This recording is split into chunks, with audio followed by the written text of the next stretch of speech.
I tried to release a song during a blackout. What happened might come as a shock. On May 21st, 2020, a freak storm hit Ottawa, Canada, doing millions of dollars in damage, knocking out power for 300,000 homes, and I had the bright idea of releasing a song in the middle of it. This is how I made the best of an impossible situation. As I'm sure most of you know, there's an incredible amount of work that goes into releasing a song, and things like release date and promotional material are planned well in advance. I had picked a release date of May 25th for my song Pop Punk Sucks and sent it off to distribution. And speaking of distribution, I would like to take a second to thank this video's sponsor, DistroKid. DistroKid is one of the best music distribution services for independent musicians. They have top-notch customer service, some of the fastest distribution times in the game, and they're always trying to find ways to make promotion easier for you. If you're an artist looking to put your music out into the world, use my VIP link down in the description to get 7% off your first year with DistroKid and start getting your music out into the world. Now, what was I talking about? All right. Like I said, a lot of work goes into releasing a song. I had scripts written, pre-save videos made, and all that was left to do was film the actual content that I would use once the song was released. The plan was to film everything on the 22nd of May and then edit over the next few days, leaving me ample time to get at least a week's worth of content before the song released. But the 21st was my birthday, and I wanted to give myself a day off to enjoy some time with family and friends. I still had several days before release, which was cutting it a bit close, but I figured I had plenty of time to get everything done. Oh, how wrong I was. On the afternoon of May 21st, I met up with my brother to go grab some supplies for my birthday dinner. As we were walking, both of our phones rang simultaneously with the abrasive tones of an emergency alert. It said one thing: get inside.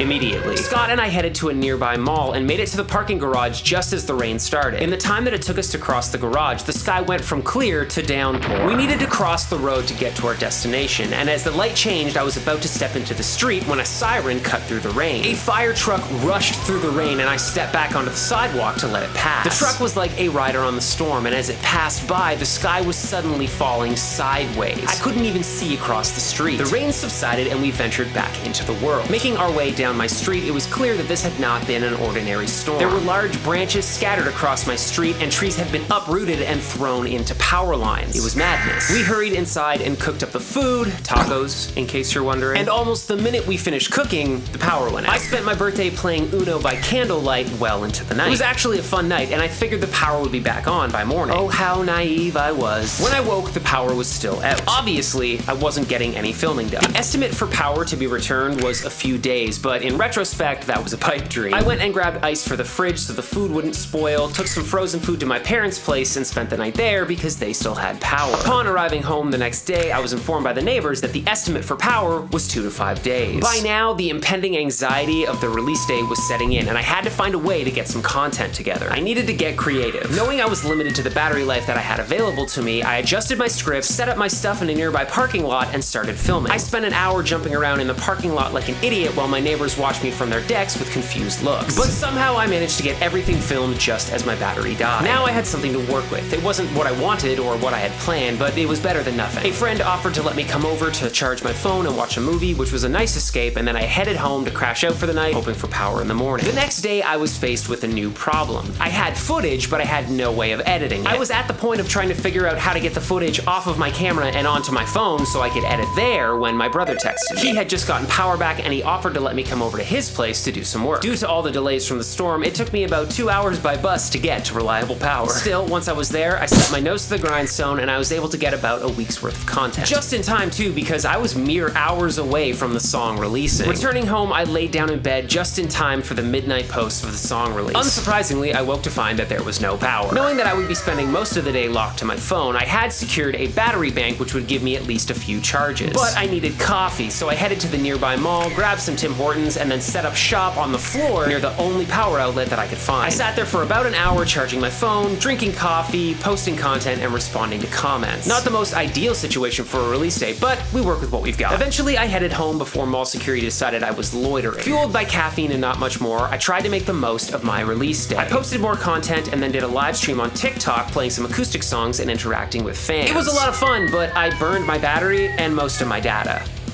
worth it. I had planned to spend the entire day sitting in my silent house, glued to my phone, burning my battery until it was completely dead, when a friend reached out with a kind gesture. They owned an Airbnb which was empty for the night, and they offered to let me stay there. It was like a magical mini vacation. I cooked food, connected to the sweet, sweet internet, and charged things I didn't even know needed charging. Waking the next morning, I made coffee for the first time in 4 days. It was something special. Of course, I couldn't stay in that wonderful land of power forever, so before I knew it, the mini vacation was over. Returning home, there still wasn't power, but my release strategy wasn't over. I had several days of content, and that night, I had been invited to an Ottawa music industry gala event. It was fun dressing up and seeing local industry people that I hadn't seen in a few years. It also gave me a great opportunity to get the word out about my new song. It was a fun evening, but what a contrast. Going from a venue full of food, people, and power back to my silent house making my way to bed in pitch blackness. As part of my release schedule, I had agreed to perform an acoustic show for a friend's birthday. Still powerless, I spent the day preparing for the show. Luckily, the neighbors had gotten their hands on a generator and were kind enough to run an extension cable into my backyard, meaning that I could keep my phone charged. Small miracles. I made my way downtown, got to the venue, and played my little heart out, even using their Wi-Fi to live stream the concert on TikTok. Making my way home after the concert, I had completely given up on the idea of ever getting power back. This was life now. I sat in bed eating leftover pie, waiting to fall asleep. Upon waking, it seemed my concerns were confirmed. According to the Ottawa Hydro website, my neighborhood wasn't being prioritized for power. Depressed and defeated, I drank cold instant coffee that morning. Which sounds awful, but I've definitely drank worse things in my life. I remember one tour where I would leave a water bottle on the dash overnight, so in the morning it was warmed up by the sun, and then I would mix in instant coffee to the warm water. Cold instant coffee is far superior to lukewarm instant coffee. Knowing that I couldn't go much longer without power, I packed up my computer and I asked my brother if I could come stay at his place for a few days. He kindly agreed, and just as I finished packing up all my things, a hydro truck appeared in the backyard. After working for a while, they informed me that the power would be back on in 3 hours. I was skeptical, but I wanted to give them a chance. After 3 hours came and went with no power, I had pretty much given up all hope when a friend reached out and offered to make me dinner. I obviously said yes and went over to their place for the night, trying not to think about the power and knowing that either I would come home and it would be back on, or I would head to my brother's place the next day. I returned home around 11 p.m. to a wonderful sight. The lights were on. I ran through the door and almost started licking light bulbs. I had power again. I ended up going almost 1 full week to the hour without power. You don't realize how reliant we are on power for everything. Food, heat,